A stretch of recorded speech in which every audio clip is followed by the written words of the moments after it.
Bila nanti kita di surga mendapatkan surga tingkat ekonomi, Baik. apakah masih ada kesempatan untuk menunggu Rasulullah SAW? Baik. Ya. Zakallah khair. Ada pertanyaan, jikapun saya mendapatkan tingkatan surga yang paling rendah, hanya sebatas kelas ekonomi, apakah masih ada kesempatan untuk bisa berjumpa dengan Rasulullah SAW? Sepanjang Anda bisa ke surga, maka akan ada peluang untuk bisa melihat Rasulullah SAW. Bahkan ada riwayat-riwayat bahwa Rasulullah itu menanti umatnya. Masya Allah, kebaikan. Saya sudah suka nggak bisa melukiskan keindahan akhlak Rasulullah SAW itu. Dari mulai hidupnya, dari mulai mau wafatnya, sampai nggak bisa saya ungkapkan. Sampai turun ayat langsung mengatakan, Masya Allah, qad ja'akum rasulun min anfusikum azizun alaihi ma anittum harisun alaikum bil mu'minina raufur rahim. Sungguh telah diturunkan Rasul bagi kalian, dari kalangan kalian baiknya luar biasa. Sekalipun ada beban terasa di kalian, beliau mau berkorban, yang penting beban itu hilang gitu. Itu semuanya. Ya, saya nggak bisa sebutkan, karena saya nggak bisa lanjutkan kajian nanti ya. Tapi poinnya adalah ketika Anda sampai nanti di surga pun insya Allah, bahkan dalam hisab, ya Rasulullah SAW mencari umatnya untuk memberikan kebaikan-kebaikan. Bahkan beliau menanti umat-umatnya di telaga Kautsar yang indah itu. Ya, ada sebagian yang datang seperti umatnya, bercahaya dalam kebaikan, tapi ketika datang ternyata dia perusak bagian dari tuntunan Rasulullah SAW. Dan Rasulullah minta menjauh, mengusir dia, pergi. Ya, tapi umatnya ditunggu oleh Nabi. Bahkan Masya Allah, dalam kesurganya ditunggu, umatnya ditunggu oleh Nabi SAW. Bahkan beliau katakan, "Satud'a ummati yaumal qiyamati ghural muhajjalin," akan dipanggil umatku di hari kiamat nanti dengan cahaya-cahaya yang mudah dikenali. Ya, ghural muhajjalin, cahaya memancar luar biasa min atharil wudu, dari bekas wudunya. Sampai Syekh bin Jibril, Muhammad bin Jibril, beliau seorang ulama besar di Saudi, ahli bahasa, ahli syariah, mengatakan di sini nampak korelasi antara wudu dengan cahaya. Ya, seakan-akan orang yang wudunya benar, ada cahaya kebaikan pada dirinya dan melahirkan cahaya di akhirat nanti pada kepribadiannya. Dan ditunggu oleh Nabi SAW. Artinya apa? Nabi insya Allah, dimanapun kita surganya, insya Allah kita masih punya peluang berjumpa dengan Nabi SAW, dilihat oleh Nabi SAW, dan mudah-mudahan kita yang termasuk di dalamnya insya Allah. Ya. Nanti di akhir saya jelaskan kepada Anda bahwa ada satu keluarga yang Masya Allah bukan 1-2 orang, tapi semua keluarga ini masuk ke dalam surga bersamaan. Ya, dan berjumpa dengan Rasulullah SAW. Quran surah ke-52 ayat 21. Walladzina amanu wattaba'athum dzurriyyatuhum biimanin alhaqna bihim dzurriyyatahum wama alatnahum min 'amalihim min syai' kullu imri'in bima kasaba rahin. Lihat kalimatnya. Walladzina amanu, dan para orang tua yang beriman kepada Allah itu, wattaba'athum dzurriyyatuhum biimanin, dan diikuti oleh anak cucunya, keturunannya semua beriman kepada Allah Subhanahu wa taala. Perhatikan. Alhaqna bihim dzurriyyatahum. Kami akan himpun mereka semua bersamaan ke surga. Jadi ini al-haqqa itu nempel begini. Anda tahu footnote? Kalau di buku ada footnote-nya, kan nempel ya, satu dengan yang lainnya. Nah itu mulhaq, itu mulhaq namanya. Jadi ada keluarga, di belakangnya anak-anaknya, cucunya nempel semua bareng ke surga semua. Siapa mereka ini? Masya Allah. Wa ma alatnahum min amalihim min syai'. Mereka itu adalah orang-orang yang saat di dunia saling membantu untuk meningkatkan amal saleh. Saling membantu, saling ingetin. Orang tua jaga anaknya. Begitu orang tua meninggal, anaknya maksimalkan. Dia bersedekah atas nama orang tuanya. Begitu juga dengan sahabatnya. Dia tolong teman-temannya. Dia berikan kebaikan dan sebagainya. Masya Allah. Orang-orang ini akan diberi peluang memberikan syafaat satu dengan yang lainnya.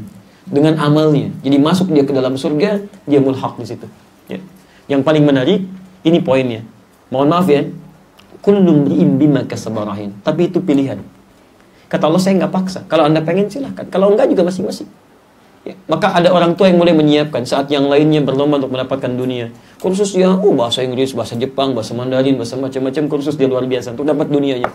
Yang ini kelihatan seperti sederhana. Padahal tiap hari diantarkan pakai sepeda untuk menggapai akhiratnya. Supaya anak dia belajar Quran, bisa hafal Quran, terus berjuang sampai sebelum meninggal menghadap Allah Subhanahu wa taala. Lalu apa yang terjadi? Orang dunia mendapatkan dunianya, orang akhirat meraih bagiannya. Begitu ibunya berusaha keras, anaknya bisa hafal Quran, maka Masya Allah, sebelum masuk ke surga bahkan Allah berikan penghargaan. Hadis At-Tirmidzi, nomor hadis 2915. Lihat kalimatnya. Sebelum anaknya dan ibunya ke surga, tiba-tiba muncul kalimat, Allahumma halli, kata Quran. Ya Allah, mohon hiasi penghafal Quran, bedakan dengan yang bukan penghafal. Fayulbasu ilaihi tajul karamah, maka dipakaikan di kepalanya mahkota kehormatan, supaya beda dengan yang bukan penghafal Quran. Maka kalau Anda masih hidup nggak menghafal Quran, Anda rugi. Ayo usahakan. Begitu dikenakan mahkota penghafal Qurannya, tiba-tiba Allah kemudian panggil orang tuanya yang muslim, beriman kepada Allah, juga beramal saleh. Maka anaknya diberikan mahkota lain yang dimintakan dipakaikan langsung di kepala kedua orang tuanya. Yang sinarnya kata Nabi lebih terang dibandingkan sinar yang masuk ke dalam rumah seseorang. Demi Allah saya katakan ya, saat orang tua yang lain, ada orang tua yang ayahnya sudah meninggal, ada yang single parent, dia berusaha mendidik anaknya dengan baik supaya jadi penghafal Quran. Saya ingin tanya, Anda berada di mana? Jangan-jangan Anda masih terlibat dalam perlombaan dunia. Kan nilainya. Kalau cuma berlomba dunia, Masya Allah, jangankan Anda. Non-muslim mungkin lebih hebat dibandingkan Anda. Anak Anda juara matematika, anak mereka juara olimpiade. Dan semua itu nggak akan bernilai. Masuk ke alam kubur nggak akan dituliskan. Mantan juara olimpiade. Masya Allah. Bisa menghitung 1 kali 10 juta. Nggak akan dituliskan. Tapi akhirat yang diambil. Pakai ini. Demi Allah saya katakan ya. Silahkan Anda cari uang sebanyak-banyaknya. Silahkan. Lalu Anda bandingkan. Ketika anak Anda usia 2 tahun, sudah mulai menghafal Quran, baru hafal Qul Huwallah aja, 2 tahun. Anda pulang, Masya Allah, pulang ke rumah, lalu mendengar anak Anda tiba-tiba bacakan, menghadap ke arah kiblat, Qul Huwallahu Ahad, Allahus Samad. Demi Allah saya katakan, Anda akan mendapatkan kebahagiaan tak ternilai dibandingkan uang yang tumpukannya telah Anda lihat setiap hari. Mustahil. Apalagi sudah mulai menghafal Quran, itu luar biasa. Gak ada keindahan tak terlukiskan. Gak terlukis. Hai, cuma mulai. Ibu lain sudah memulai, masa Anda belum mulai juga? Imam Syafi'i itu kan bapaknya meninggal. Ibunya yang gendong beliau dari Gaza. Gaza itu di Palestina, yang sekarang banyak diblokade, darat, laut, udara. Itu digendong tuh dari Gaza ke Mekah. Tawaf di sekitaran Ka'bah tuh. Disimpan di halaqah para ulama. Sampai dengan meninggalnya. Kalau sekarang Imam Syafi'i masih namanya harum sekarang. Masya Allah. Kemudian juga kitabnya ada, mazhabnya ada. Demi Allah itu perjuangan ibunya. Dulu belum ada sepeda, belum ada motor, belum ada mobil, belum ada pesawat, bisa jalan kaki dari Gaza ke Mekah. Yang kalau menggunakan bis saja sehari 2 malam, jalan kaki. Anda fasilitas ada, segalanya mudah. Masa tidak bisa mendidik anak dengan baik? Coba lihat dong. Nanti kalau orang tuanya meninggal, anaknya yang teruskan. Itu yang berbagi pahala di situ, sepanjang masih hidup. Itu yang dibagikan. Mulai. Ya, mulai kan. Ini indah. Jadi begitu masuk ke dalam surga, Insya Allah. Saya pernah di Jakarta itu ada sekolah internasional. Ini kisah nyata tentang Umar namanya. Umar itu anak orang sibuk, bapaknya sibuk, ibunya juga luar biasa. Tapi kesibukan bapaknya sampai tidak bisa mengantarkan anaknya ke sekolah. Ibunya terus. Sampai Father Day, hari ayah itu nggak bisa datang juga. Orang lain bapaknya datang, dia ibunya. Sampai muncullah masalah di rumah tangga. Lihat cara Allah menghadirkan kebaikan lewat masalah. Istrinya mulai gerah, sampai mengatakan singkatnya, kalau kamu nggak datang nih, sesi yang Father Day nanti, kita di rumah tangga pasti ada masalah serius. Kata suaminya, oke, saya datang. Maka diantarkan oleh suaminya, bapaknya, Umar kecil ini. Sampai di sekolah, ternyata di situ ada pentas macam-macam. Bapaknya pun saking nggak maunya gitu kan, malas dia duduk paling belakang. Dia. Maka dipanggil yang lain, perform. Ada yang menyanyi, ada yang menari, ada yang puisi macam-macam. Tiba-tiba muncul giliran Umar. Umar datang. Begitu maju ke depan, Umar mengatakan, Miss, saya mau panggil Mr. X. Maju ke sini. Dikira bapaknya, ternyata bukan. Guru ngajinya. Bapaknya langsung begini, kau yang dipanggil guru ngaji. Begitu datang, kata Umar, saya ingin baca surat An-Naba. Tolong guru saya mengecek saya. Masya Allah. Maka hadirin diam.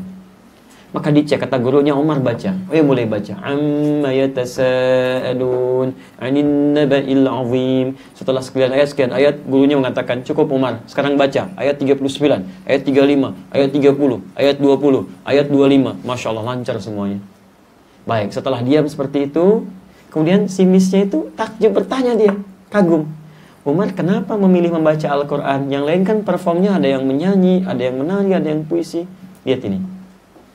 Kata guru saya, beliau mengatakan, kalau saya bisa menghafal Quran, maka saya akan dipertemukan dengan ayah saya dan ibu saya, dan nanti diberi kesempatan memberikan mahkota di kepala ayah saya.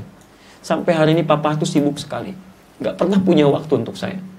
Mama yang mengantarkan, saya tidak ingin dipisahkan dengan papa di akhirat nanti lagi, karena itu saya menghafal Quran.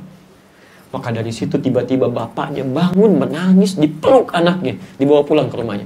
Sejak saat itu sampai hari ini keluarga itu jadi penghafal Quran. Jadi penghafal Quran. Dia harus ada waktu Anda untuk berubah gitu kan. Mesti ada waktu. Dan mudah-mudahan Anda bisa ke surga dengan baik, berjumpa dengan Rasulullah dan surga terbaik bersama keluarga insya Allah.